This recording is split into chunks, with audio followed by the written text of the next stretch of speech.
White people did not exist before 1681. Again, white people did not exist on planet Earth until 1681. Number two, any claim that this group called white people, any claim that that group is rooted in biology or derived from genes or biology or is innate or is from nature is a lie. About a year ago, I came across some reading about the Nathaniel Bacon, who started the Bacon Revolution, I think of 1676. Okay, the whole idea of that revolution, it started wrongly because the whole idea is most of the landowners were the elites, white, rich whites, and the majority of poor whites didn't have no land, so they wanted the Indian land and the neighboring Indian land around Maryland and Jamestown, whatever, or Virginia, right? So they started when they took Indian lands. The Indians attacked them back and killed them, and he was upset at the elites. They would not give them these lands. Then he got this crazy idea of uniting the poor white people. That's why I say the poor whites. The poor whites in America are the most important bloc in our country. If they do the right thing, America will be all right. If they stop voting their color that did not exist a long time ago, and I'm going to prove it here, then everything will be okay. So what Bacon did is he united the slaves, the free blacks, the free whites. There was indentured servants. Indentured servants at that time, you're going to hear this from this professor, were white men and women who are actually under contract to white people. They were literally slaves, but had a little bit more rights than blacks because it was a contract that had an ending, 5 years, 10 years, 15 years. Blacks didn't have it; it was for life. Let's just hear what this lady has to say. You're going to be surprised. A lot of people are going to say, Omar, what are you doing? Exist on planet Earth until 1681. Wait a minute. Stop. Number two, wait, any claim that this group called white people... Hold on. Okay, there you go. There you go. This is the Dr. Braslow. She's going to describe you. Okay, I didn't finish. Okay, wait. When he gathered all these slaves and these free whites and poor whites, they started a revolution against the white elites, and they had a war for almost a year, and they defeated them. They burned down the capital. I think it was Jamestown. And after that, the white elites realized that the most dangerous thing to their existence or to their stability, I'm talking about the wealthy whites, the elites, the politically elite whites and the economic elites. The most dangerous thing to their rule or their interests are poor white people. So what they decided to do, they started making new laws. You're going to see that separated them from the other poor people of that area, like what they're doing right now. They separate them from the slaves, from the blacks, from all the other poor ethnicities, and they gave them a color. That's how white people became white as a race. Or as an ethnicity, because white is a color. And to be honest, I'm going to be honest with you, only in America that color is an ethnicity. I'm from Arabia, and we have black people or black Arabs, but we don't see them in color. We don't see them. We usually classify people in religion. Like you have Catholics here, the Protestants or the Lutherans. We have the Sunni, Shia, whatever. But the color is not, we don't see that. I mean, we could say, oh, he's from that region in that country. Let's say he's from the south or he's from the north. That's why he's from the south there. It's very hot. Or he's from around the desert or from the coast where it's always hot. So that's why they're dark skinned. Color as an ethnicity or as an individuality, or it has only in America. And when I came here, I was astonished. I was surprised. So let's listen to what the lady has to say. White people did not exist before 1681. Uh-oh. Again, white people did not exist on planet Earth until 1681. Ooh. Number two, any claim that this group called white people, Any claim that that group is rooted in biology or derived from genes or biology or is innate or is from nature is a lie. Third and final point.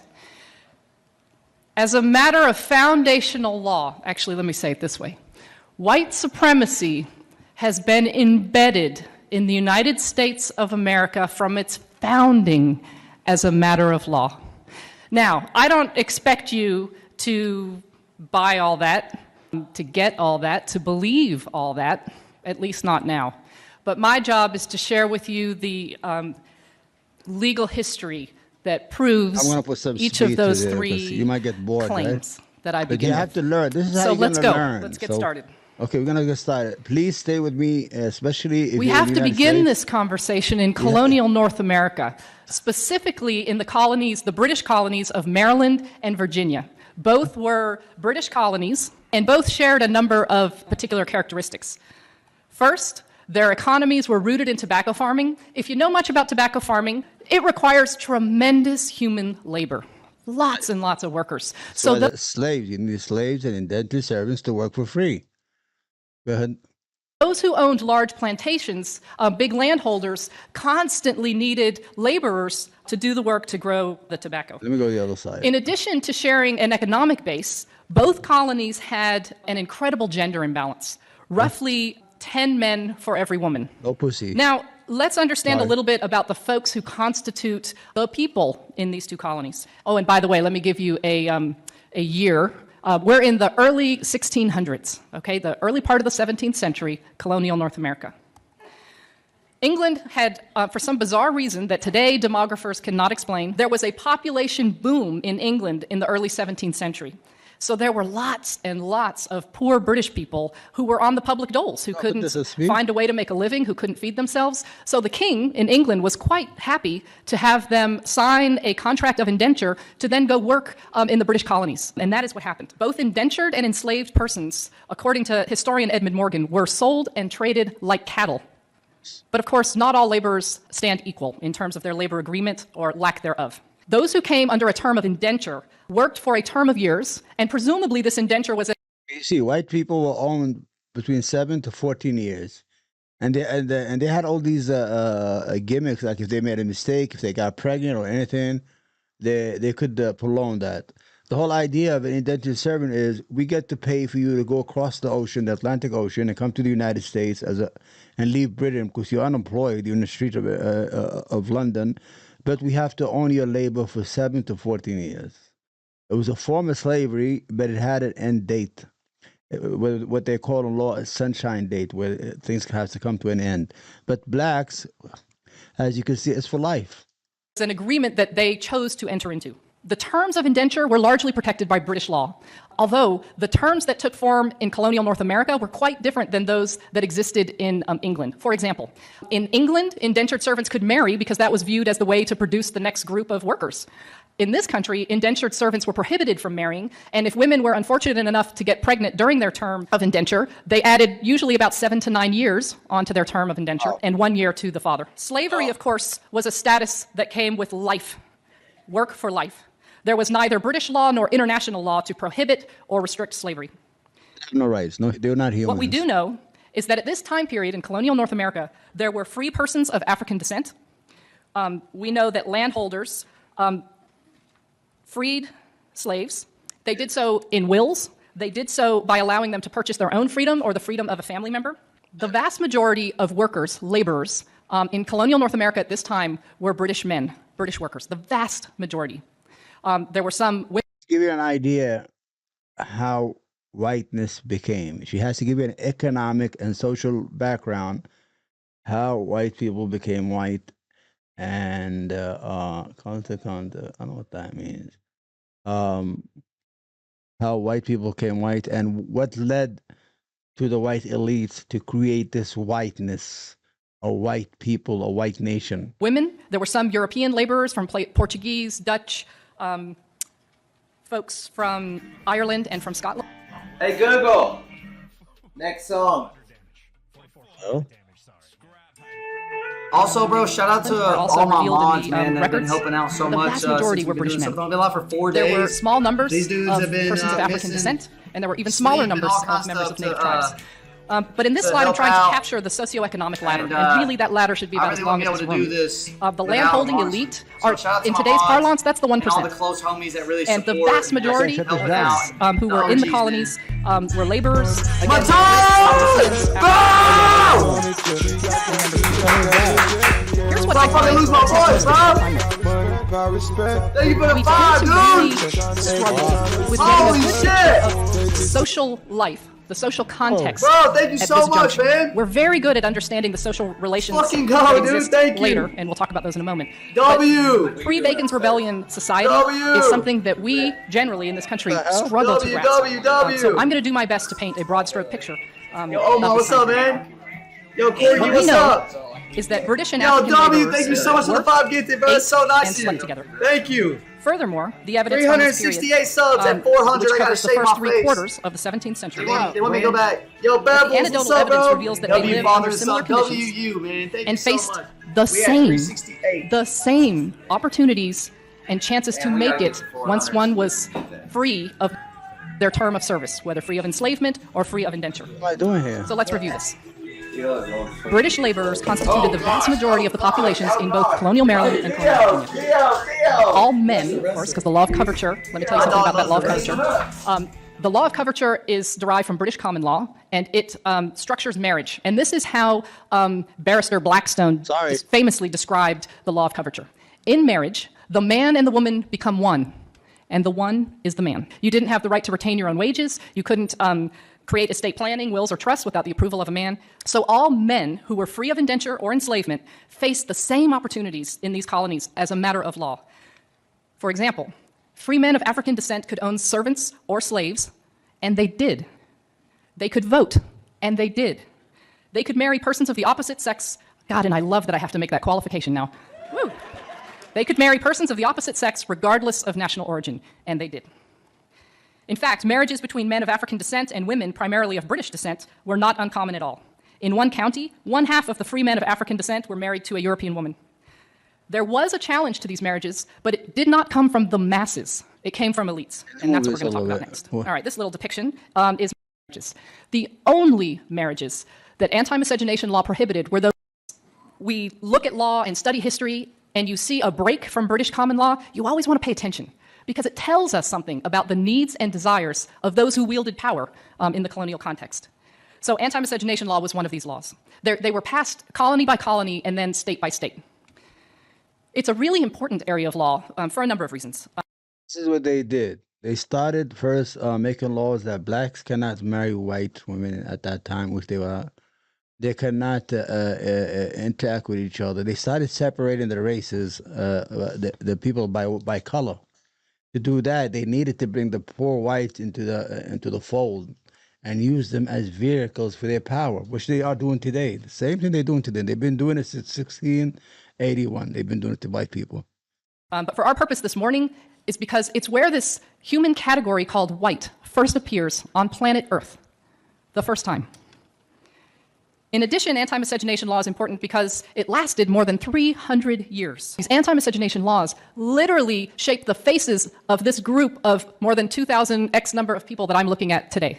The Maryland legislature sought to correct for the encouragement of marriages that they described in that previous law of 1664 as, quote, a disgrace, unquote, to the British people, as an indication that the, quote, British or freeborn woman must be forgetful of her status as free, end quote.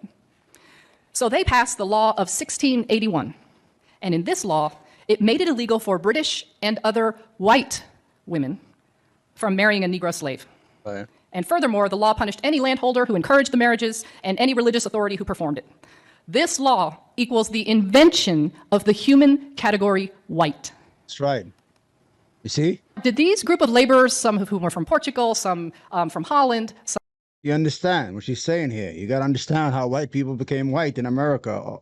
There was no such thing. There's no white people in England. There's British people. And there's people, Indian, color, Jamaicans. Everybody's called by their own nationality. And if they're German, they're not called, oh, these are white people. No, they're Germans. They're white. But the only place that color is an ethnicity is in the United States. I said that before. I was speaking a long time ago with some people on a panel. They said, "Oh, you're racist, Omar." No, I'm not racist. I'm reading you historical facts. I'm telling you things that has happened in history and how it became and how it was done, how these were still, and the same criteria is still being used against these people to this day. White people who were created for, not white people, the color white, or the classification of white people in the United States was done to create this group of people, or poor whites, as a vehicle for white elites to feel safe first from them, and second of all, to use them as a buffer zone from other dangers, from other minorities or other ethnicities, and thirdly, to use them as a block to vote against their own interests. That's what they do. Every time you go to Kentucky, all these states, they vote their color. What was the problem in the last CRT? Critical race theory, or LGBTQ, they're coming to get you. Oh my gosh, you're going to lose your privileges. You're becoming a minority in your own country. You're not having enough babies. This is the kind of thing they sell them, and they go and do the same thing and vote every single time against their own interests. I've been saying this, I'll say this forever. Not to sound fucking racist, but I'm not. I don't have no issue with any people, any color, or anything. But what I want to is to address a fact. A fact is a fact, right? I mean, we have to understand that. I mean, we cannot ignore that and become stupid and get stuck in this tribalism, political tribalism. Well, I'm white. Well, I'm white. This country's being overrun by immigrants. The mass immigration is killing the white people in this country. Okay, vote. Did you know that the immigration laws are broken because both parties use it as a get out the vote idea? Don't you think they could solve it in one day? They just got to get together and fucking close the border. Who cares? That's it. Laws are made by Congress. Laws are made by Congress. All they have to do is get together and make these new laws. It's very easy to solve these situations. They just use them to get the people excited to the poll. They get the people who are minorities scared, and they run and vote against their own interests. And they get the white people to do the same thing. Let's listen to the professor. Some from Ireland, Scotland. Did they have a little genetic transformation that occurred right after the General Assembly in Maryland met, creating a genetic sludge that we can now call white? Virginia passed its first anti-miscegenation law in 1691. In Virginia, the law prohibited both white men and white women from marrying a person of African descent or a member of a native tribe. But lest I leave you thinking that gender equality was being created in this law, let me quickly dispel that. Studies of antebellum courts reveal that, in fact, anti-miscegenation law was that, at least in the language of the law, prohibited these marriages for white men and white women. But here's what we know from antebellum court cases. We know that plenty of white men married and or engaged in intimate sexual relations with prohibited women.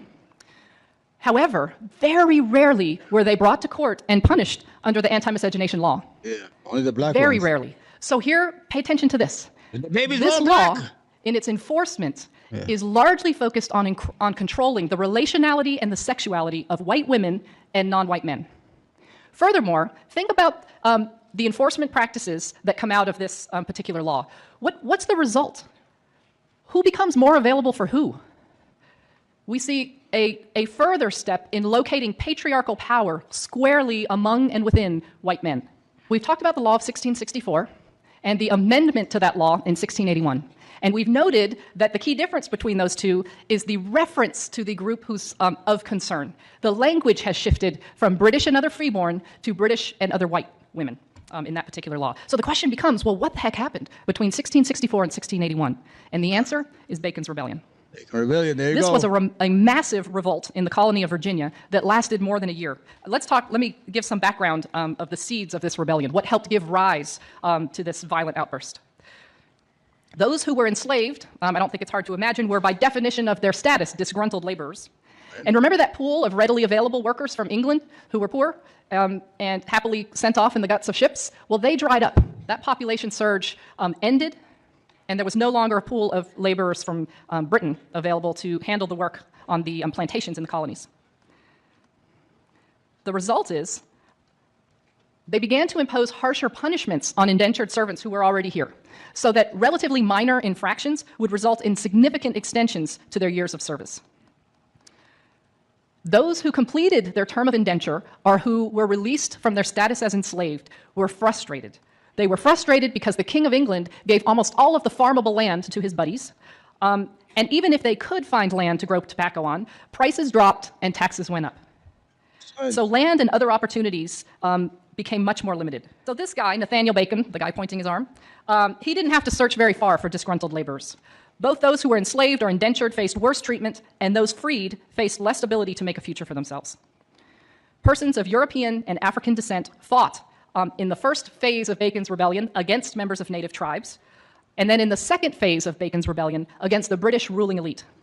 Nathaniel Bacon ultimately died from wounds that he received in a battle, and England sent troops into the colony, and that eventually quashed the rebellion, but not without having made a significant impression upon those who wielded authority and were threatened by this rebellion.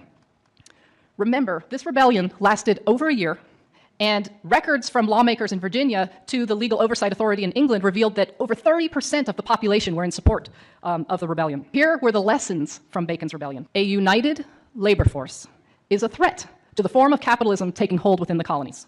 The unions. Virginia lawmakers wrote letters to the Oversight Authority in London explaining that they intended to pursue a divide and conquer strategy in order to prevent future rebellion. It's only after Bacon's rebellion that we see the emergence of white people as a group of humanity. Let's think about this for a minute. 1681, some lawmakers invent a new label for a group of people. Imagine, if you will, just for a second, for fun here, that I'm a lawmaker, and I just pass a law claiming that 3/4 of you in this room are crunchies. Okay? So 3/4 of you are crunchies, and the other quarter of you are not. Who gives a damn? Who would care? Some silly lawmaker came up with a label for you. It's really unlikely that it would mean much. But let's say I follow it with this. Those who are crunchies, you can pay no more than $25 a night for that hotel. No more.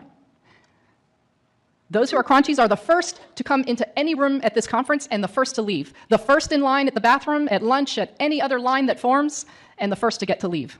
And that these privileges and advantages that come by virtue of this label that I asserted upon you as a lawmaker continues when you walk out these doors. That it shapes how you are treated and what you get to do for years and years to come. Imagine you're one of the crunchies. Imagine how you might start to feel. Wow, I must be special. Imagine you're not a crunchy. Wow, what's wrong with me? This is not fair. Try white people. Let's return to the divide and conquer strategy. Yeah. Laborers, prior and through Bacon's rebellion, were united. They lived the same darn lives. They faced the same opportunities, rights, and privileges once they were freed from enslavement or free from indenture. That's right. That's about to change. A slew of laws were passed in the decades after Bacon's rebellion and continued to get passed into the first quarter of the next century. All right, ladies and gentlemen, I've been saying this shit for a long time. I said it on the panel, on the hippie, dibby, whippy, lippy, whatever the hell. I said it on the Crucible. I said it on all these panels. They never invite me back. That the problem is that white people in the United States right now are voting their color. They're not voting their economic interests. By doing so, they are creating a bad environment for the country and for themselves because they're not getting nothing for their buck. If you go look at their lives right now in the South and Midwest, some states, they're closing hospitals. If you had a heart attack, you have to travel 2 hours before you see a doctor. You drop dead before you get there. You'll be decomposing by the time you get to an emergency room. Now let's listen to the divide and conquer that created the white race in the United States. What I mean by white race, white is not a race. White is just a pigmentation of a certain people. Because everybody has a certain, you're either Irish or German or Welsh or English or Italian or whatever. That's what you are. But they lumped everybody together to create a certain group, give them a little bit of privileges. These are not privileges they gave them. They just gave them some of their human rights they're supposed to have more than the other. So for them to be afraid they might lose it if the other ones gets it. That was the whole game plan. Very easy. The first slew of laws included the prohibition of free blacks from holding public office, the prohibition of blacks and native tribal members from marrying whites, the requirement that whites, upon completion of their terms of service, be paid goods, including guns and gunpowder, a prohibition of free blacks possessing a weapon. We're going to come back to that. The prohibition of blacks testifying against whites. These laws began to give different meaning to these labels that prior to this moment just referenced where your nation of origin was. Not anymore. I want to return quickly to a law that prohibited free blacks from possessing a weapon. What this law did was essentially strip free black men of their ability to hold patriarchal power. Because look, under the law of coverture, here's how things worked. Men were in control, controlled women, their spouse controlled their children and had legal authority to do so, including severe beatings, all financial assets and land. The man had the control. But the exchange was that in exchange for that authority, he protects. That's the trade-off for patriarchal power. Stripped, made impossible by virtue of this law. And then let's look at this law that prohibited blacks from testifying against whites. We will see that throughout U.S. history. Mexicans prohibited from testifying against whites, Chinese prohibited from testifying against whites, and then it just becomes mongrels, the label, to include persons of Japanese descent and the like. So that's a law that we see throughout U.S. history. When you look at these laws, what's the message to white people? Special. Each one of these laws has a message to this new group of people called white folks, on the one hand, and a message to those who it denies or restricts on the other. Each one of them. This package of laws, first passed after Bacon's Rebellion, did something extraordinary. Let's imagine that that light up there represents the landholding elite, the 1%. And this represents the socioeconomic ladder in the colony, okay? Yeah. And so this hand over here represents this new group of laborers called white ones. And this hand over here represents laborers of African descent and members of native tribes. Before Bacon's Rebellion and through it, these laborers had the same lives, faced the same opportunities, and that changed. They had a common But when you look at these laws that passed that created this change, it divided these, created different meaning for this group versus this group. But it didn't do a whole lot to lift the economic status of white people closer to that of the white elites. No, they didn't. They're just Very using little them. movement up. They're just using them. What it did do was it plummeted the bottom, created a new bottom to colonial society, and showed... What it did is it created a low class of people that were blacks and Indians, whatever, or Mongolians, what they used to call it, Chinese or Orientals. And it told the white people, you're special, you have everything. But what they gave them? Gunpowder and guns, but they didn't give them no economic equity. They didn't give them any economic power. The same thing that's happening to white people happened then. There's a top 1% or 2% or 10% that are really have white privileges. They are called the political elites and the economic elites, the people of wealth, of unbelievable wealth right now. While you have outright poverty in white society in the United States right now. And it's the same issue that's been going on for almost, since the 1600s? Like 5 centuries? It's the same thing. You're special. Be careful. We're afraid they're going to take away your privileges. We're trying to protect you. Go there and vote. Vote against your own interests. Don't have any dreams. We're going to take away your factories. We're going to close the factories. We're going to turn you into fucking alcoholics. We're going to kill your children corporation with opiates. But still, be careful of those menace, the BLM riders, the BLM movement, the blacks, the Hispanics, the Mexicans. Oh, they invaded their country. Look at the border. Look at the border. Look over there. Don't look in Kentucky what's going on with your life. Look at the border. The Mexicans, the Guatemalans are coming. Everybody's coming. Oh! Don't look at your life. Don't look at that. Don't look at that. You're poor as fuck. That the income per capita is like $23,000. A fucking beggar in New York City makes more than a fucking full-time worker in West Virginia, probably. This has been the game since 1681. When the Bacon Rebellion happened, the white elites realized that we got to do something because the most dangerous to us are the white majority people that are in our country. So we have to give them a little bit of right, not too comforted, and push back the other ones so we could separate them because they were in the same place. They had the same interests. The poor whites, the indentured whites, the poor slaves, and the poor slave blacks. They had the same problem. They were poor. They were intimate with each other. They knew that they didn't have what the other people had, and they knew that together they could force the other people to give them what they need. But in the end, they just conquered them, divided and conquered them until this day. And we're paying that price until today, man. Same shit, man. I don't care what people say, what people do, whatever the fuck they want to do. The whole idea is that white is not a race, black is not a race, like red is not a race, yellow is not a race. You can't call Orientals yellow anymore because it's not a race. Color is not an ethnicity. Color is a pigmentation of your skin. Look at me, I'm fucking white as fuck. But I'm not they don't see me as white in the United States. Legally, yes. Legally, I am white in the United States. According to the United States law, I am white because of a lawsuit in 1909. That's a different story. But I know I'm not accepted as white within my peers. When I grew up in school, in high school, I knew who I was, and I know who they were. There was a separation between us. Even as children, we were separated by the idea of that they are better than us, or I'm better than you, whatever. Or we're different. Persons of African descent and members of native tribes there. So let's look at this group of humanity called white people. We learn from this history that white people were built upon the idea that British had of themselves as white, as Christian, as freeborn, as deserving of rights and privileges from which... What you're saying, white people built upon the idea the British as Christians, freeborn, and deserving of rights and privileges from which others can be denied. Privileges, fake privileges, white privileges, what we call today. Legal standard for whiteness, sufficiency in British like. Whites, two bush laborers were divided. White superiority or to non-whites. Work to connect European laborers to the British elites. Center of patriarchy power.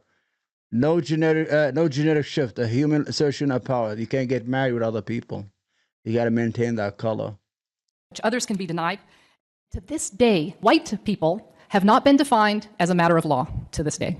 Not defined, see? This history teaches us that white is the tool by which laborers were divided. Those who shared the same living conditions, the same opportunities, now experience ourselves as more connected with Paris Hilton than with our African-American neighbor, even though our economic status is far more similar to that neighbor than to the lives of the 1%. But not only did this new organization of society create a new bottom to it, it created a link that heretofore had not existed that connected this new group of laborers called white people with the elite. And what was that connection? This shared status called white, embedded with the presumption of its superiority. The other thing to note about the invention of white people and the meaning of white that this history reveals is that white constituted the center of patriarchal power. And we see that most clearly through anti-miscegenation law and specifically through its enforcement. We're going to move from the 17th century into the 18th century. The American Revolution has taken place, and the First Congress of the United States of America will meet for the first time. And when they meet, they will establish laws regarding citizenship in this new country. This is the building actually in New York where the first Congress met. Here are the... This is how we Arabs became white. First, they made a law. No citizen could be a naturalized, no immigrant can be naturalized an American citizen unless he has European heritage. He has to be from Europe. He has to be white.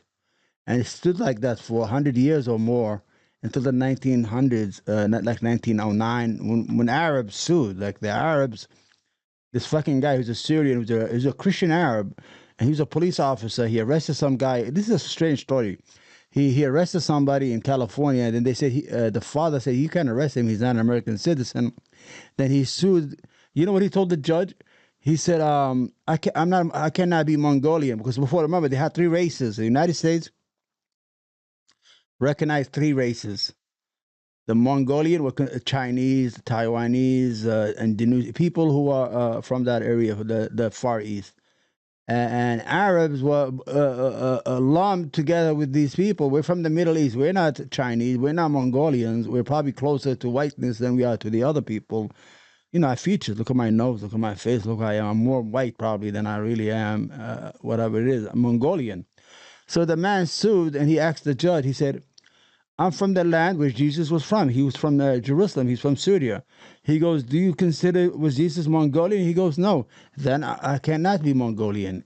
and then I'm white. Then that's how Arabs became white. Just give you a little footnotes in there. Go ahead. This is the Congress they met. Men who represented the first Congress. These laws regarding citizenship include an area of law called naturalization law. Naturalization law provides the process by which one who is not born in a country can become a citizen. The first Congress of the United States determined 1790 that in order to become a naturalized citizen of this new republic called the United States of America, one had to be white. This was valid law in the United States until 1952. You had to be white to be a U.S. citizen. 1909. 1952. Oh, yeah. Now, as is often the case, laws impact those who are gendered female differently than those who are gendered male.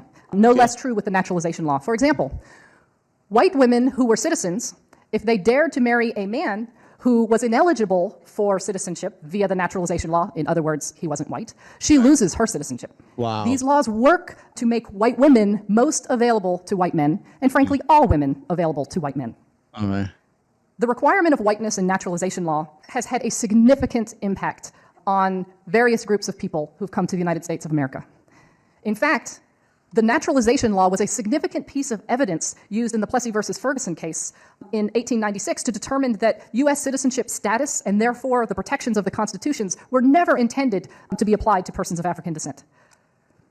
Naturalization law assured that the masses of Chinese laborers and then Japanese laborers and then various other groups of laborers who came to this country would remain cheap, dependent labor. Why?